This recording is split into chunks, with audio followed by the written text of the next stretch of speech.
ஏங்க என்னங்க ஒரு மாதிரி கருப்பாக இருக்கனா, வெளியில் போயிட்டு வந்தேன், வெயில் வேகாத வெயில் அடிக்குது, அதனால் அப்படி தான் இருப்பேன். சரிங்க, இன்றைக்கி ரொம்ப முக்கியமான விஷயத்தை பற்றி பேச போகிறேங்க.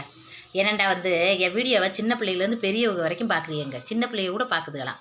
அதாவது ஒரு கொஞ்சம் நல்ல மட்டமாக இருக்கிற பிள்ளைகளும் பார்க்குதுங்க. ஏன்டா நிறைய பேர் கமெண்ட் பாக்ஸில் சொல்லியிருக்காங்க. அப்போ நான் இன்றைக்கி முக்கியமான விஷயத்தை பற்றி பேசணும்னு முடிவு பண்ணிட்டேன். எப்படின்டா, காதல் தாங்க இப்போ உள்ள காலகட்டத்துகளில் காதல் என்பது பெரிய விஷயமாக பார்க்கப்படுதுங்க. நம்ம நாட்டில் என்ன உலகமே காதல்னா அடடடடடா அதே ஒரு பெரிய இது மாதிரி நினச்சிக்கிட்டு இப்போ எல்லாருமே காதல்ன்றது ஒரு சர்வ சாதாரணமாக நினச்சிக்கிட்டு பண்ணிக்கிட்டு தெரியுதுங்க. நான் இப்போ எதுக்கு அதை பற்றி பேசுகிறேன்டா, நம்மளுக்கு அந்த அனுபவம் கிடையாது, அதோட வாழ்க்கை கஷ்டமும் நம்மளுக்கு தெரியாது. இருந்தாலும் என்னோடய கஷ்டம் என்னன்னு இப்போ எதை பற்றி பேச போகிறேன், கஷ்டம்டா உங்களுக்கு தெரியலன்றி அப்புறம் எதை பற்றி பேச போகிறேன்னு நினைப்பேன். என்னுடைய தோழி என் கூட படித்தவ, அதாவது தோழின்னா ரொம்ப க்ளோஸ் ஃப்ரெண்டெல்லாம் கிடையாது, என் கூட படித்தவ. என்னைய இந்த வீடியோவில் பார்த்துக்கிட்டு எங்கள் அம்மா வேலை பார்க்குற இடத்துல எப்படியே சந்திச்சிருப்பா, அவருக்கு நம்பரை வாங்கி எனக்கு ஃபோன் பண்ணான். கஷ்டமுண்டு, நான் ஓடியே போய் அந்த அவளுக்கு போய் கஷ்டத்துக்கு என்ன கஷ்டம்னு உங்களுக்கு சொல்ல விரும்பலை. அப்படி போய் உதவி பண்ணேன்.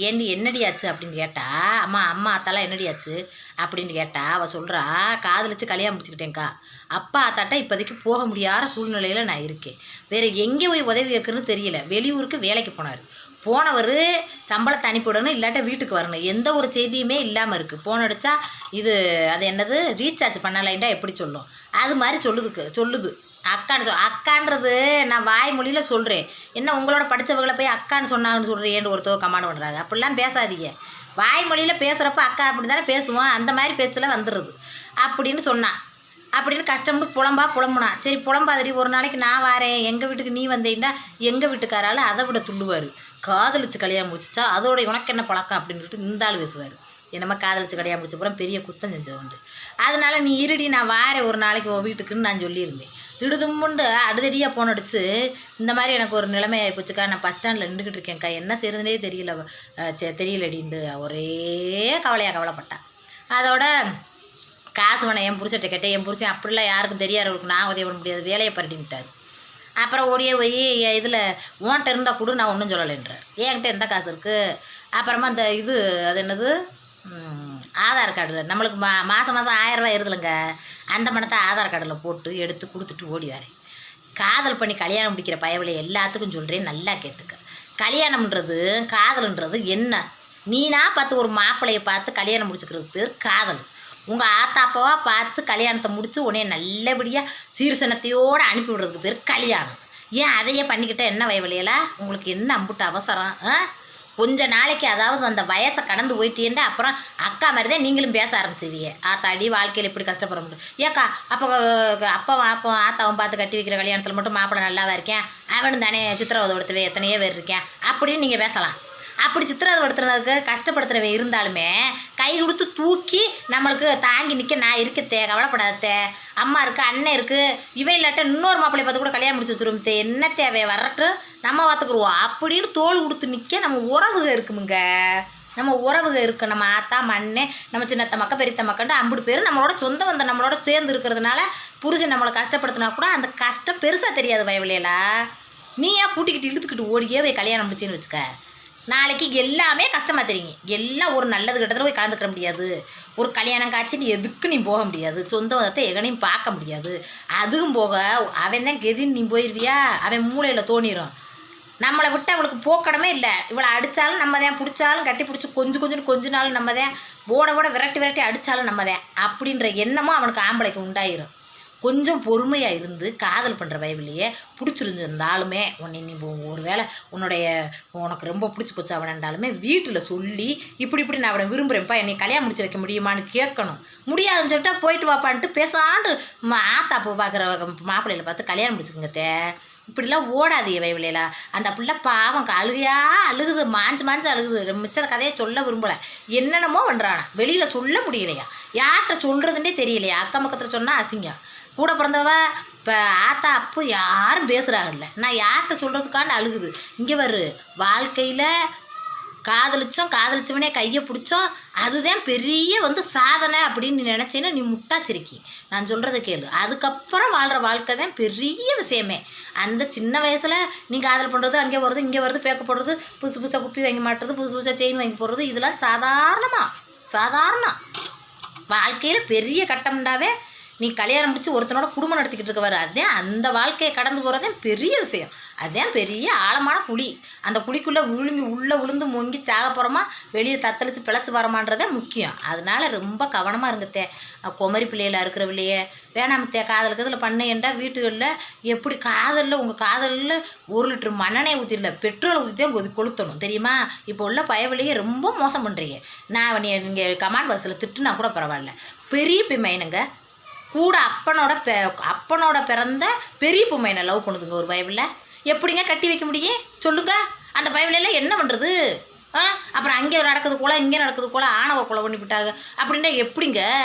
மனுஷ நிலைமையை நினச்சி பாருங்கள். எதுக்கு அண்ணன் தம்பிக்கு வாக்கப்படாமல் அடுத்த யாரோ பெற்ற பிள்ளைகளுக்கு போய் எதுக்கு காலத்தை நீட்டி வாக்கப்படுறான்?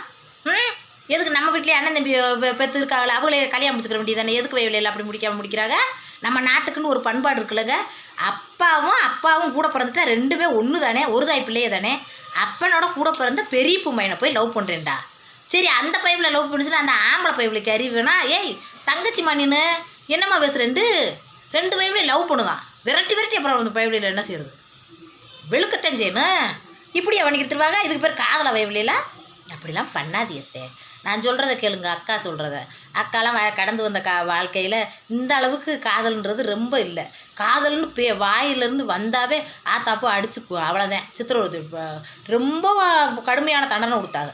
இப்போ பிள்ளைலேருந்து என்ன மாதிரி பண்ணிக்கிறீங்களோ, எதை ஏன் செஞ்சுக்கிறீங்களோ அப்படின்ட்டு பயந்துக்கிட்டு தாய் தப்பைங்க கொஞ்சம் உங்களுக்கு கொஞ்சம் என்ன சொல்கிறது ஃப்ரீடம் கொடுத்து வளர்க்குறாங்க. அதை நீங்கள் அட்வான்டேஜாக எடுத்து அடுத்த பிள்ளைகிட்ட பழகிறது, அடுத்த பிள்ளைகிட்ட பேசுகிறது, ஆத்தாப்புக்கு தெரியாமல் ஃபோனில் மெசேஜ் போடுறது, அப்படியே போட்டுக்கிட்டே இருந்தால் பொழுது நல்லா போகுதுப்பா, நல்லா போய்கிட்டு இருக்கு, ஜாலியாக போகுது அப்படின்னு நினச்சி பண்ணாதீங்க.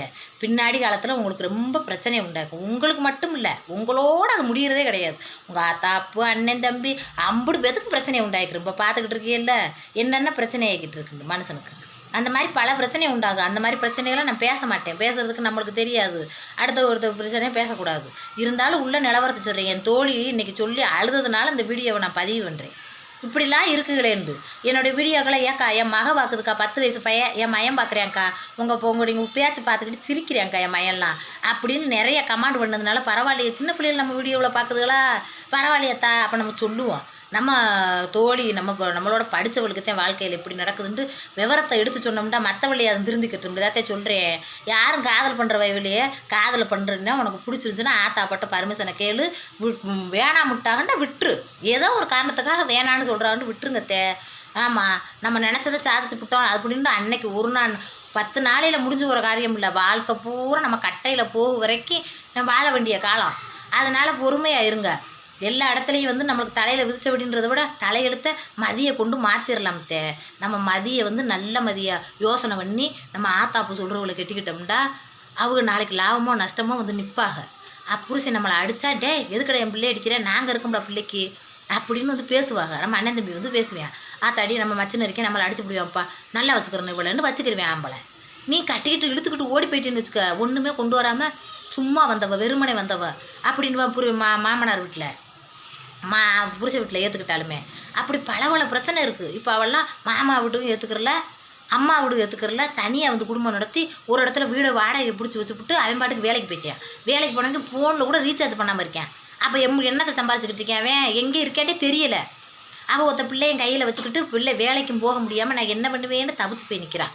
நான் இனிமேல் அதிரசம் முறுக்கு சூட போயிடல வாடி கூரை வாடின்னு சொல்லிட்டு வந்திருக்கேன். அவளுக்கு வேறு என்ன செய்கிறது? இப்போ நான் ஒரு தோழியாக இருக்க கண்டு என்னை எப்படியோ பார்த்து பேச கண்டு நான் போய் உதவி பண்ணுறேன். எல்லாரும் அப்படி பண்ண மாட்டாங்கல்ல. இப்போ என் புருஷனுமே அந்த பிள்ளை இப்படி காதலிச்சு முடியாது, நீ நான் வந்து பிள்ளை வச்சதுக்கிட்டு என்ன பண்ணிக்கிட்டு தரேன், எது பண்ணி தரேன் கண்டுச்சான்னு வச்சுக்க கஷ்டந்தேன். நானும் போய் பார்க்க முடியாது. அந்த மாதிரி பல பிரச்சனை இருக்குது. அதனால காதல்ன்றது வேணாம். நல்லபடியாக ஆத்தாப்பு சொல்லி வைக்கிற கல்யாணத்தை நல்லபடியாக முடிங்க. அதுலேயும் பிரச்சனை இருக்குன்னா நினைக்காது. அதில் பிரச்சனை வந்து அந்த பிரச்சனைக்கான தீர்வை கொடுக்குறதுக்கு தாய் தகப்பேன் சொந்தம் வந்தால் எல்லாம் உனக்கு கூடி வந்து நிற்கையில் அந்த கஷ்டம் உனக்கு தெரியாமல் போயிடும். தனிமையாக தனித்து நிற்கையில் தனிக்காட்டா இவ்வளோ உலகத்தில் மும்பிட்டு மனுஷக்க நடமாடிக்கிட்டு இருக்காங்க, யாருமே உதவி பண்ண முடியாது. நான் என்ன பண்ணுவேன் அப்படின்னு தானே ரோட்டில் நிற்கிது அந்த பிள்ளை. பரிதாப கொடுமையாக போச்சு. சாப்பிடலக்கான்று கண்ணு முடியெல்லாம் பிதுங்கி போய் மண்டை முடியெல்லாம் ஆஞ்சு போய் நிற்கிறான். ஃபோன் அடிக்கிறார். சரி, நல்லபடியாக எனக்கு பிடிச்சா லைக் பண்ணுங்கள்.